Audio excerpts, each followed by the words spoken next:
Goeiemôre almal. Vandag gaan ons kyk na vergelykings. Nou, wat is 'n vergelyking? 'n Vergelyking is wanneer ons twee dinge met mekaar vergelyk. Vergelykings word ook baie algemeen in ons daaglikse spreektaal gebruik. Kom ons kyk na 'n voorbeeld. Die eerste een sê: jy is so sterk soos 'n. Dink jy nou dit is so sterk soos 'n vis of 'n hond of 'n leeu? Jy is heeltemal reg, so sterk soos 'n leeu. Nommer 2, pappa het geld soos. Het hy geld soos karre? Het hy geld soos bossies of het hy geld soos mense? Geld soos bossies.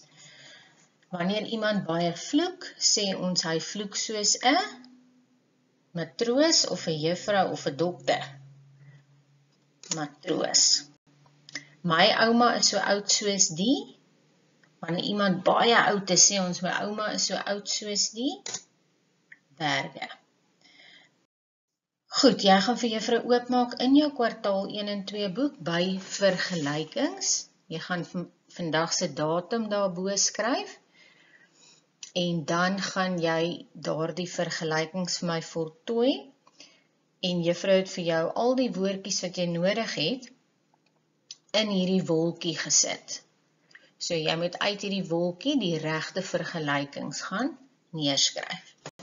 Goed, sterkte daarmee.